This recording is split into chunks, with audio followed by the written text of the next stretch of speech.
Hello everyone, it's Percy number 6.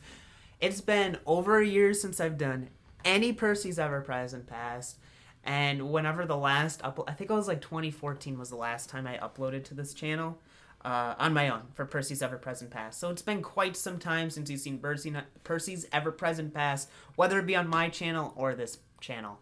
So I thought the best way to start brand new Percy Ever Present Past would be interviewing my co-host for my new show on the community channel, TWR Community Radio, and a friend for quite some time now, MrMPS2002. How are you doing, Matt? Dude, I'm good, man. I'm just hanging out. We're here in my apartment. It's kind of hot, but I had to close the windows because it was too loud outside. We also have Ro sitting in the background on my bed. Hi. Just chilling. The peanut gallery. Yes, we gotta have a nice audience here. This is our first my first live audience I've ever had for podcast, so that's fun.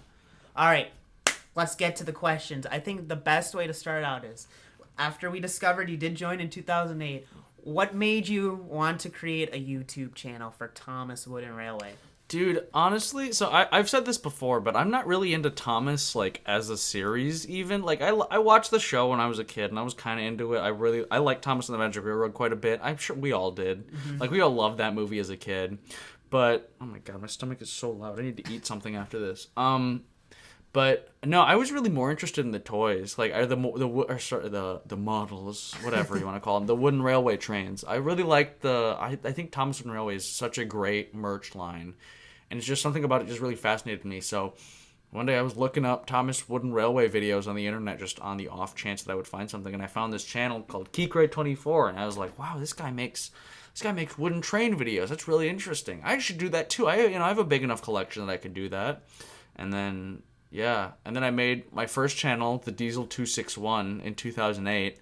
And I didn't upload any videos on that at all for 2 years. And then I deleted the channel in, like, early 2009, and then in 2010 I was like, you know what, I'm gonna try this shit again, and now here we are. The rest is history. So that's how you joined. So you started one of, like, the big things in this community, crossovers. Mm-hmm. Like, not as big as it was now, but I still do them. Heck, I don't know if it's when it's gonna be out, but I'm doing one for my 11-year anniversary. But anyway. So what made you decide to do a crossover, and how it became so big after that? Well, really, it was like, honestly, a lot of it was I watched a lot of, like, other YouTubers, like, not just Tom's YouTubers, like movie reviewers and video game reviewers and stuff like that, and a lot of them were doing, like, crossovers as well. Like, they would show up in each other's videos and do a funny skit, and they would, like, punch each other or whatever like that, and sit down and be like, I hate you, but let's review this movie together. And I was like, I thought it was really cool because it created, like a real sense of, like a community or like a family or something like that. So I was like, you know what, I'll try that with our weird YouTube cult. And then I don't know why I went with Josh, honestly. I think I was just, like, talking to him one day, and we were both just like, I brought up the idea, and he was like, yeah, let's do it. So, yeah, did the Natford Express coach review with Josh, and then, like we said before, the rest is history. So you did one with Josh. Was Ted the next one you did? I think so. Hold on, let me go look through really quick all my old privated videos on my channel, because I think Ted was the next one, but it might have also been Eric. If I had the computer on me, I'd look at the Thomas Wooden Railway Community Wiki, because I know it says there. Okay, my phone's fucking up, but I'm pretty. Okay. All right, he'll work on it. We got Ro working on it for us. Yeah, but yeah, I think it was with. I think it was with Ted. I think the next crossover I did after that was the D199 review with Ted. That's what I was thinking, but I wasn't positive. Also, the D199 review is an all-time classic. I don't want to toot my own horn or anything, but that's a great fucking video. Yeah, I think we rewatched it like a month or two ago on Skype. It held up. Oh yeah. But so crossovers. So I guess beyond crossovers, let's talk about some of the channels you've done. We'll start out with Grease and Oil. I feel like everybody kind of knows the story, but maybe there's some details we don't know about how Grease and Oil got started. Well, originally Grease and Oil was going to be a 3-person podcast with me and Vinny and Turtles. Turtles was going to be the third host. And Turtles declined, which I don't blame him for at all. So it was just me and Vinny, and we recorded like 3 episodes, like months even before we met up and made like the official announcement that the podcast was a thing. But so yeah, and then I don't know, we just there's not much else behind it. Just the only real fun fact I have about it is that Turtles was originally going to be the third host, but you can also find that out on the wiki as well if you would like to look. Yes. I got it pulled up here. Ooh. It says MPS met up with Eric, and then. Oh no! Well, No. you're on the meetups page. Look at the crossovers. Oh, crossovers. I think it's called. It might be crossovers. It's either crossovers or collaborations. Yeah. We got crossovers here. Anyway, I guess the next question, along the lines of the last, the other big channel I can think of, ironically, is the one you and I are on right now. Mhm. It is the TWR Community Radio Channel. Now, I kind of remember the story of how we started it up after, for the first reboot, like 5 years ago now. Can you tell the story of what made you, because you were really instrumental, you were the big reason it happened. So can you tell me what made you I don't know. start it? I think I was like, well, because the first one happened, and then Roberto's Records got copyright stricken like crazy, so then it didn't happen anymore. But I was on a trip, and I was like watching some of the old community radio videos, and I was like, damn, this is a good idea. Like, this could really like work out if we tried it again. So then I just, God, where is this? I'm sorry, I'm trying to find this. Yeah, I think, okay, it was a D199 review. Okay, cool. Glad we figured that out. Okay. Alright, sorry then. No, That's no worries. good. But yeah, so I was like I was traveling, and I was watching some old, I remember I was in South Carolina, very specific memory. But yeah, and I was watching some old community radio videos, and I was like, this channel seems cool, you know, like, and it's been kind of inactive for a while, like, I should see if these guys want to do anything again like this. So I hit up Ted, and Ted was like, yes. And I hit up you, and you were like, yes. And then we hit up Johnny, and Johnny was like, no. But, so yeah, and then it just took off from there, basically. Mm-hmm. And we had some good momentum for a while, and then died. We did. But I think we made about a year. yeah, I think a year sounds right. Yeah. Back when I hosted Thomas Battles. That was a fun show, but I'm glad James is hosting it now because there's a lot of prep that goes into that show. You have to think up the questions, you got to think up a tiebreaker, you got to judge impartially. Like, it's hard. So Yeah, that's true. Now we just get to talk about whatever on Blue Midwest Mysteries. yeah, we get to roast Milk Tanker Media for dipping his fries in his milkshake like a freak. So my next question, because you weren't the first person in the community to meet up, but you probably still to this day have met up with the most people in this community. I think I was the second. It was I think so. Ted and Rob first, Yep. and then it was me and Eric right after that. So my question is how did you get it so you met with so many people so quick? I felt like I don't know. It felt like you met with a lot of people. Yeah, I did. I don't know. I just got lucky. I just happened to be in places at the same time that other people were in places. Like the Eric one, that wasn't chance. That was just like, it took a lot of like, all right, we're going to be here. Because like our dads drove with us. Each of us drove like exactly halfway. We like rented out a campsite. We like hung out. We did all this stuff. It was cool. But the I think Roberto was my second meetup. Oh, And really? Roberto, I was just like I just happened to be going to California, and I texted Roberto and I was like, hey, do you want to hang out? And he was like, sure. So we met up. Milk Tanker Media, I remember he tweeted out that he lived in Minnesota, and so I hit him up and I was like, hey, do you want to meet up sometime? And he's like, yeah, sure. And then we met up and found out that we live very close to each other. So yeah, really most of my meetups have just been like, we just find out that we're going to be in the same area at the same time. Like, same with my first meetup with Ro. He texted me one day and he was like, hey, I'm going to be in Minnesota for like a day. And I was like, do you want to meet up? And so he's like, sure. So we met up at a Taco Bell. I drove like an hour away from my high school, but it was worth it. Aw, thanks, buddy. Yeah, dog. And now look, we're all together now. Yeah, we're all sitting in my apartment. Yes. Funny how the community works. Yeah, it's really weird. Because now meetups don't... I said this yesterday, but meetups don't feel weird anymore. Like, it used to be like this big thing. Like, you're all like intense. And like, ooh, I hope that they're not a serial killer. But now it's just like, what's up, dude? Also, a part of it's like most of the community is shown their face at this point. So I feel like when you see the person, it's like, I've seen you just behind a screen. Yeah, we're all pretty tight now. Yeah, well, we still got to get you to come to one of the Shining Time meetups. I man. know. I wasn't invited, part 2. Well, I have probably too late to do that now. I kind of wanted to do that afterwards. Make a part 2. This is basically just turning into a Still Blue can. Midwest I Mysteries know, it episode. slowly has. Okay, we got an interview. We're doing an interview. You're right. We got to ask more questions. So, Thomas Wooden Railway series. Yes. I remember you had your fair share of attempts at them. So, yes, let's talk about that. Kody crosses the border. What about it? Duncan explodes for Christmas. Yeah, that series I just did not care at all. Because Kody Crosses the Border was Roberto's suggestion, and I took it and ran with it. And then Duncan Explodes for Christmas. I don't know if you guys remember this, but there was like a leak. Like when, around the time that I was making that episode, like a quote-unquote leak. Oh, I remember all the leak. Yeah, of the CGI series. And it's like, there's going to be a Christmas episode coming out called Duncan Explodes for Christmas. And everyone was like, are you kidding me? And I was like, this is amazing. I'm going to make an episode of my series called Duncan Explodes for Christmas. And I did. I made like a bomber blow up Duncan. It was great.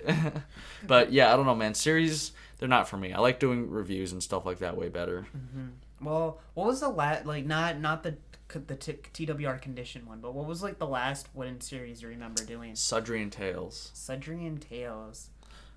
Okay. I got a little overambitious with that one. I kind of, now that you talk about, say it that way, I remember it, because they were good episodes, they were a lot of parts, it was just a lot of... There's a lot of plot. I put too much plot into them. I tried to throw people in to like this whole grand story I was trying to tell without any setup, really. Mm-hmm. Really, that's kind of like my downfall on YouTube just in general, both in my series and in my reviews. I tried to put too much plot into everything. But whatever, I don't regret it. Like, I had fun. We all had fun. It was kind of cool that, like, you'd watch a post-credit scene in one of my videos, and then you'd go over to Turtles' videos and see it continued on over there, and you'd go over to Eric's videos and see it continued on over there. Like, I don't know, like, that's... I really liked that whole vibe that we had going on, where, like, the really interconnectivity vibe. And, I don't know, I'm not going to say that it's, like, missing in the community, but, like, I don't know, I'd like to see it some more. No, I agree, because I mean, like, that was the one nice thing with like the crossover saga, because there's so many people involved with it. It just continuously grew, and of course now most of the people who are in it either don't upload or rarely upload anymore. Yeah. And it's over anyway. The saga's over, but we need some fresh blood in this community, dude. Y'all watching this video, do more crossovers. Do more of them. That reminds me of the whole artifact storyline for Turtles. Oh, yeah. I mean... Yeah, me and Turtles bit off more than we could chew with that one. Yes, the artifacts. That's a good question, Ro. Artifacts, what made you guys think of that, and what was the whole game plan with it? Gravity Falls! yeah, that was a Turtles one. Turtles masterminded that one, and I was just kind of like along for the ride. I threw in some suggestions, I threw in some side characters and stuff like that, but it was mostly Turtles. Mm-hmm. And I'm not saying that like to try to shift the blame or anything like that, because I do think those videos were fun, but like again, that was mostly Turtles that came up with that idea. Come to think of it now, holy crap, the artifact storyline is basically like Avengers Infinity War. You got to get together all the Infinity artifacts, and when you get them in one place, they can do this super powerful thing. Mm-hmm. Yeah, you're right. Falls? It's literally the end episode of what happened. Really? Yeah. I've never seen Gravity Falls. I haven't either. That was a show I'm like, maybe I'll watch, but never got to it. All right, interview though. Yes. We're getting to Blue Midwest Mysteries here. Yeah. So I guess the next question. So you're done now. Mm-hmm. So YouTube-wise videos, do you think you'll do, besides like on this channel, do you think you'll do any other videos? Well, I'm not gonna say that I'm 100% done like forever. Like if we do another Shining Time next year, then I'll do vlogs for that. But like I don't yeah, there's like no more reviews, no more just like random like skit videos or anything like that. Like for like 99% I'm done. Mm-hmm. Like I'm not just gonna be like, because I'm in school now, man, and I'm like an upperclassman now, so I have actual things to worry about with my life. Like, with no disrespect to the Thomas community or anything like that, but it's just not a priority in my life anymore, you know? Oh, I mean, you had a nice about 10-year run. Almost 10 years. If you look back at our time, a lot of the quote-unquote big users of the days, there's not many of them that stayed post, like, 2012. I'm honestly surprised that Chase is still going. Well, he also has over 100,000 subscribers, so it makes sense that he's still going. Well- He also said the funniest thing at Shining Time that I wouldn't watch my own content. Yeah, we were talking to him, and he was like, "Do any of you guys watch my videos?" And I was like, "No," and he's like, "That's okay, I wouldn't either." But I mean, yeah, there's just not as many left now. I mean, of the older users you probably talked to back in the day, besides the ones who are still active within the community, are there any you still keep in touch with? I mean, Damien trains are cool too. That's really the only like older users that I still talk to are you, Chase, and Damien. Like those are you guys are like the only like OGs that I still talk to. Like the rest of them just kind of like faded away. I mean, if you look at like the community wiki, I mean, there's like nobody left as a contributing or even active member on the like 2008 through 10. But you look at the former members from that time. I mean, it's heavy. It's a laundry list. And like the weird thing is like back in those days. I mean, when you left, it wasn't like the Roberto leaving where you're still on Twitter or stuff. Like you left. You were gone. So it's like weird now, like that. Even though like the communities now, it's like probably getting closer to it's like 50-50, half make videos, half are just socializing. Yeah, just there to have fun and hang out. I mean, even the people that are still quote uploading don't upload much. Right. You know.